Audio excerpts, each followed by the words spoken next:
Hey YouTube, a test of the drone recovery effort. I know it's probably not going to fly right. One of the ESCs is mixed match, the one that burned out, but this is just a test. So let's arm it. As you can see, one's not running, and there it goes, but it's slow.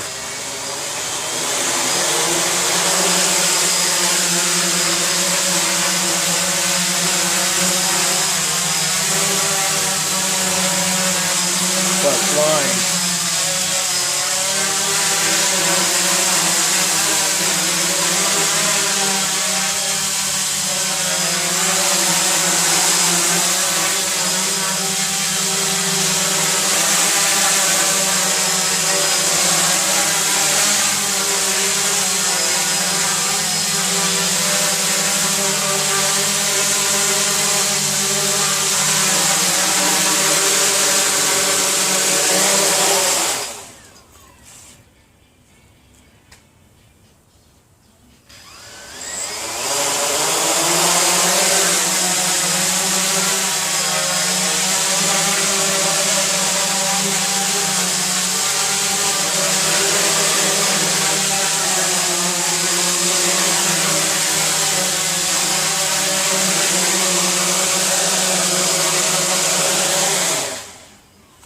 Successful test.